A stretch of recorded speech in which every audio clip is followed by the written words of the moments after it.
Hello दोस्तों, नमस्कार। आप सभी का स्वागत है मेरे चैनल में। और सबसे पहले तो आप लोगों का थैंक यू जो आपको कहानियाँ हमारी इतनी पसंद आती हैं। और मैं जो भी कहानी लेके आती हूँ सच्ची कहानियाँ होती हैं और इनका उद्देश्य सिर्फ इतना होता है कि इन कहानियों से कुछ ना कुछ हमको सीखने को मिलता है और समझने को मिलता है। तो आज की जो कहानी है वो हिसार की है कहानी और सच्ची कहानी है। जिसको आप पूरा सुनेंगे तो आपको मतलब आँखों से आँसू आ जाएँगे ऐसे ऐसी कहानी को सुन कर के। तो चलिए कहानी शुरू करते हैं। लेकिन कहानी शुरू करने से पहले अगर आप चैनल पर पहली बार आए हैं तो चैनल को सब्सक्राइब करिएगा। और अगर वीडियो आपको अच्छी लगती है एक लाइक करिएगा, क्योंकि अगर आप लाइक करते हैं मेरे वीडियो पे तो इससे हमें मोटिवेट मिलता है कि जो भी कहानियाँ मैं लेके आती हूँ वो आपको पसंद आती है। तो आपका एक लाइक हम लोग के हौसलों को और बुलंद कर देता है, हौसलों को बढ़ा देता है। तो अगर अच्छा लगे तो लाइक ज़रूर करिएगा और कमेंट भी करिएगा कि कमेंट से हम लोगों को हेल्प मिलती है आप लोगों के विचार जानने के लिए कि आपके विचार इस कहानी के प्रति कैसे थे और ये कहानी आपको कैसे लगी।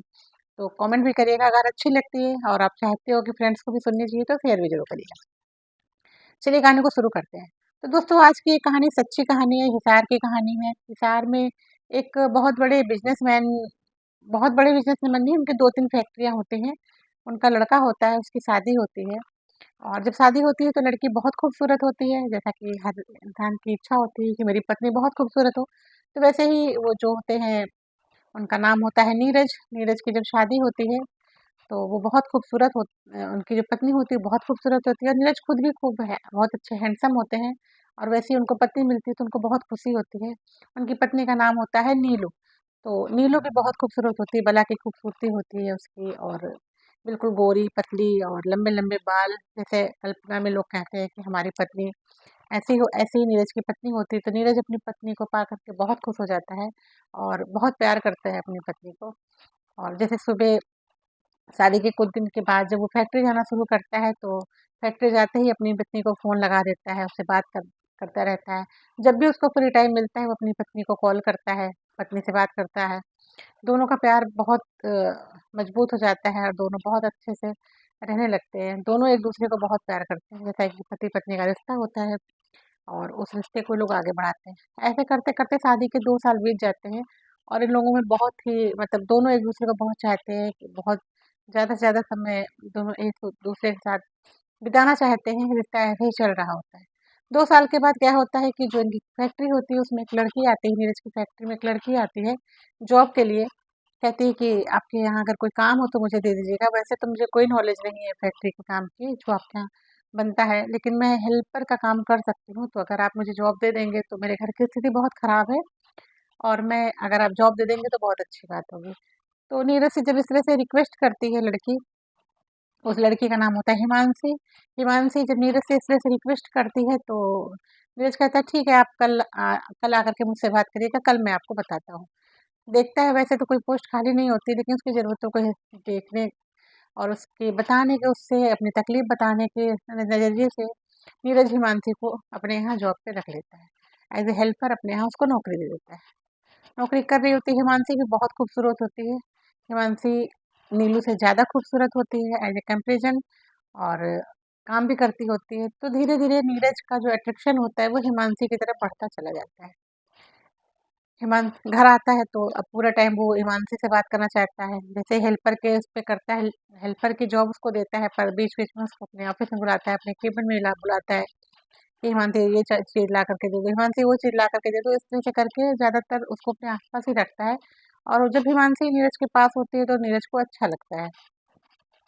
ऐसे करते-करते इधर हिमांशी के प्रति नीरज का लगाव बढ़ता है और उधर अपनी पत्नी नीलू के प्रति नीरज का लगाव कम होता जाता है। जब वो देर रात अब ऑफ़िस से देर रात आना शुरू करता है, आते ही थक के सो जाता है, ज़्यादा बात नहीं करता है। जहाँ दिन में वो 4-4 बार, 5-5 बार नीलू को कॉल करता था, बताता था मुझे याद आ रही है, मैं बहुत मिस कर रहा हूँ। वहाँ वो 1 कॉल या 2 कॉल ही करके रह जाता था, कभी-कभी वो भी कॉल नहीं करता था। नीलू को कभी ये नहीं लगा कि नहीं मेरे पति का किसी और के साथ कुछ चक्कर है। वो सोचती कि काम-काज ज़्यादा है, वर्कलोड ज़्यादा होगा, इस समय फैक्ट्री में काम ज़्यादा चल रहा है, इसलिए इनको टाइम नहीं मिलता होगा। ये सोच कर के नीलू ने भी कभी उस चीज़ों पे ध्यान नहीं दिया। ऐसे करते-करते क्या होता है दोस्तों कि दीपावली का त्योहार आता है और दीपावली के त्योहार पे जैसा कि फैक्ट्री पूजन पहले होता है, घर में पूजन बाद में होता है। तो नीलू और नीरज पहले फैक्ट्री पूजन दोनों साथ करने जाते हैं। जाते थे। उस साल भी दीपावली के दिन नीरज पहले चला जाता है और नीलू जब बाद में आती है पूजन के लिए, तो वो क्या देखती है कि जो हिमांशी है, हिमांशी को पहली बार फैक्ट्री में देखती है क्योंकि फैक्ट्री में उसका आना-जाना कम होता है और हिमांशी जब से जॉब पे लगी होती है, तब से वो उसकी पहली दीपावली होती है। तो वो क्या देखती है कि एक लड़की उससे भी ज़्यादा अच्छे से तैयार होकर के और नीरज के आस-पास पूजा की तैयारियों में लगी हुई है। जैसा कि एक पत्नी का नेचर होता है कि पत्नी देखते ही पहचान लेती है कि मेरे पति और इसके बीच में क्या है, भाप लेती है। वैसे ही नीलू को लगा कि ये एक वर्कर और बॉस से ज़्यादा भी इन दोनों के रिश्ते के बीच में कुछ है। लेकिन वो उस समय कुछ नहीं बोलती है और पूजा-पाठ करा के घर चली आती है। जब घर पर आती है तो वो नीरज से पूछती है कि ये लड़की कौन थी? तो नीरज बोलता है कि नई वर्कर है, इसको जॉब पे रखा है और हेल्प कर रही थी हमारी पूजा-पाठ की तैयारियों में। तो उसने कहा कि ठीक है, आपने इसको रखा है, अब आप इसको यहाँ से निकाल दीजिए जॉब से, इसकी जगह आप कोई और रख लीजिए। लेकिन चूँकि नीरज का लगाव बढ़ चुका था हिमांशी के प्रति, तो उसने कहा कि नहीं, मैं इसको तो जॉब से नहीं निकाल सकता हूँ। तो नीलू बोलती है कि देखिए, मुझे कुछ ठीक नहीं लगा इस लड़की का व्यवहार, आप जो है हिमांशी को जॉब से निकाल दीजिए। नीलू की ल नीलू जब नीरज से ये बात कहती है, तो नीरज को गुस्सा आता है कि वो हिमांशी को निकालने के लिए कह रही है, क्योंकि नीरज का हिमांशी के प्रति कुछ अलग ही नज़रिया हो जाता है। तो ये इन चीज़ों की लड़ाई होती है दोनों की, नीलू और नीरज की। तो महीने 2 महीने ऐसे लड़ाई चलती रहती है, वो हमेशा कहती है कि आप उसको जॉब से निकाल दीजिए। नीरज कहता है कि मैं उसको जॉब से नहीं निकाल सकता हूँ, और भी कुछ बातें बढ़ती हैं, वाद-विवाद बढ़ता है, मारपीट होती है। तो नीलू नीरज का घर छोड़ कर के अपने मायके आ जाती है और इधर हिमांशी और नीरज का प्रेम प्रसंग चलता होता है, परवान चढ़ता रहता है। नीरज को भी कोई तकलीफ नहीं होती है कि नीलू अपने मायके चली गई उसको छोड़ कर के।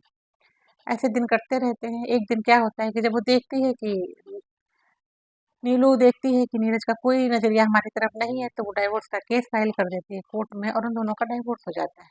डाइवोर्स हुए 2 साल और बीत जाते हैं और इधर नीरज और हिमांशी जो होते हैं ज़्यादा और करीब हो जाते हैं, उनको नीरज से हिमांशी के प्रति और ज़्यादा उसकी तरफ लगाव बढ़ जाता है, उसकी तरफ झुकाव बढ़ जाता है, उसका और ख़्याल रखने लगता है।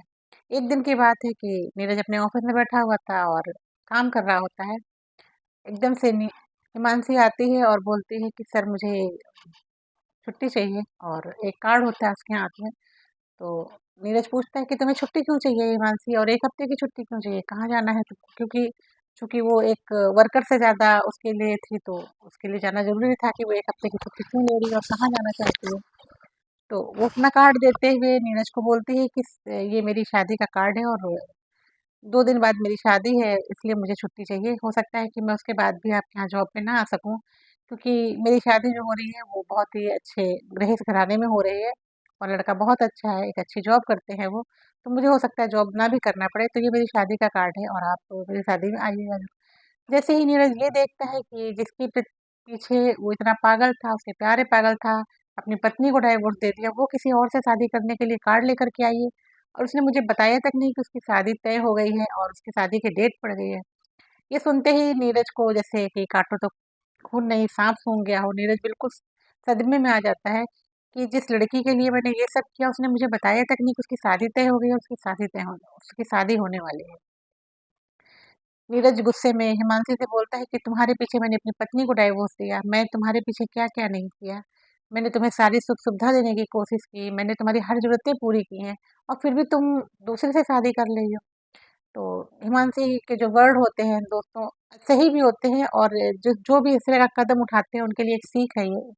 तो हिमांशी बोलती है कि जो अपनी पत्नी का नहीं हुआ वो मेरा क्या होगा? कल को मुझसे सुंदर कोई और आपको मिलेगी तो आप मुझे छोड़ दोगे। तो मुझे आपके ऊपर विश्वास ही नहीं है, तो मैं क्या करूँ? मैं तो वहीं शादी करूँगी जहाँ मेरी शादी तय हुई है। ये सुनते ही नीरज बिल्कुल सदमे में आ जाता है और वो सोच नहीं पाता है कि मैं क्या करूँ? अब बहुत पछतावा होता है अपने आप पर उसको। लेकिन वही कहते हैं ना कि अब पछताए होत क्या, जब चिड़िया चुग गई खेत। वो तो डाइवोर्स हो चुका था और 2 साल से उसको पता भी नहीं था कि नीलू कहाँ है। नीलू ने भी जब डाइवोर्स हो गया था, उसने अपना नंबर-वंबर बंद कर लिया था।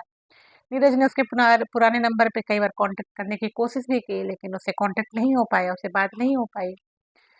क्या कर सकते थे, वो अपने काम में लगा रहा। ऐसे ही करते-करते थोड़े दिन बीतते हैं, तो एक दिन एक रिलेशन में शादी होती है, रिश्तेदारी में शादी होती है। नीरज बुझे मन से वहाँ जाता है। घरवाले भेजते हैं कि जाओ वहाँ, आओगे-जाओगे नहीं तो मन कैसे बहलेगा। तो वो बड़ी मुश्किल में एक रिश्तेदारी की शादी में जाता है, बारातियों की तरफ से जाता है। बारात में जाता है बारात जब दरवाजे पे पहुँचती है और द्वार-चार जब हो रहा होता है, तो द्वार-चार में जैसे सब लोग देखने के लिए खड़े होते हैं, वैसे उसकी नज़र एक लड़की पे पड़ती है और वो देख कर के बिल्कुल देखते ही रह जाता है उसको। और वो लड़की होती है नीलू। वो उसकी तरफ देखता है, नीलू का ध्यान कहीं और होता है, वो उसकी तरफ ध्यान नहीं देती है। लेकिन थोड़ी देर बाद जब उसकी नज़र पहुँचती है तो वो कहती है, "अरे! ये तो मेरा पति नीरज ही है, जिससे मेरा डाइवोर्स हो चुका है।" ख़ैर अब वो सोचती है कि अब उससे मेरा क्या लेना-देना, ये तो अपनी ज़िंदगी में पहले से ही खुश था। वो देख कर के और अपने इग्नोर करके अपने काम में लग जाती है।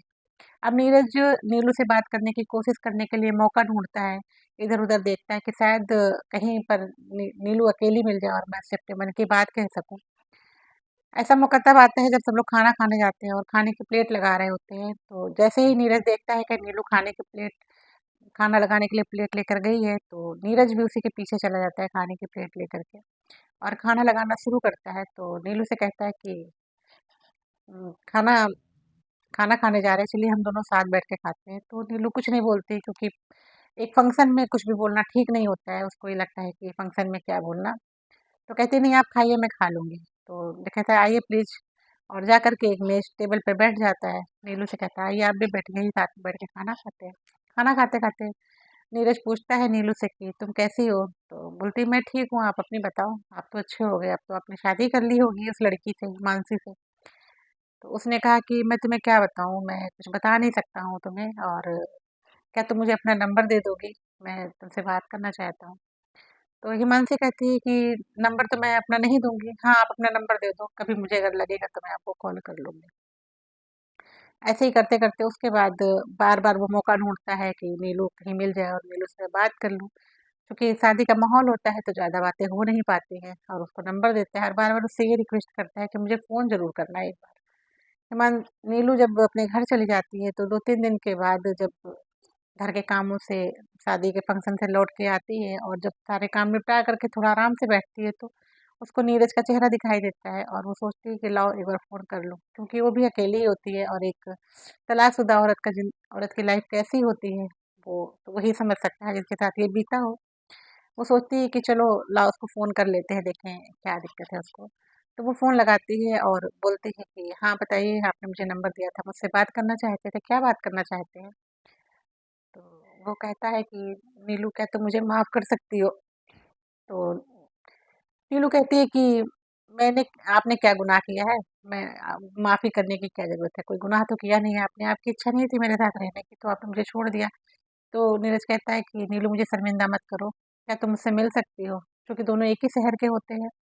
तो एक पार्क होता है, उस पार्क में शाम को मिलने के लिए नीरज बहुत उसे रिक्वेस्ट करता है कि नीलू, तुम मुझसे वहाँ मिलो, अगर के मैं तुमसे आमने-सामने बैठ के कुछ बात करना चाहता हूँ। नीलू पहले तो मना करती है, फिर उसने उसकी इतनी रिक्वेस्ट पर वो कहती है, ठीक है मैं आती हूँ। शाम को जब वो दोनों उस पार्क में मिलते हैं, तो मिलते ही नीरज कुछ बोल नहीं पाता है और रोना शुरू कर देता है और कहता है कि मैं तुम्हारा गुनहगार हूँ, अगर तुम मुझे माफ़ कर सको तो माफ़ कर दो, और मैंने दूसरी लड़की के लिए तुम्हारे साथ इतना बड़ा अन्याय किया है, और शायद तुम नहीं मुझे माफ़ करोगे तो भगवान तो बिल्कुल भी नहीं करेगा। नीलू कहती है कि आपने अपनी सुविधा के लिए, आपने उसके लिए आपने मुझे ठुकराया है, मैंने तो कभी आपको नहीं ठुकराया, मैं तो आज भी अकेली हूँ और शायद मैं पूरे जीवन अकेली ही रहती, क्योंकि शादी से तो मेरा मन ही उठ गया था, आपने मेरे साथ इस तरह से व्यवहार किया था। तो नीरज कहता है कि नीलू, इस बार मुझे माफ़ कर दो, अब तुम्हारे साथ कभी भी मैं इस तरह का व्यवहार नहीं करूँगा। नीलू कहती है, ठीक है, गलती इंसान से ही होती है, और नीलू भी नीरज को माफ़ कर देती है। तलाक होने के बाद भी दोनों पति-पत्नी फिर से एक साथ रहने लगते हैं।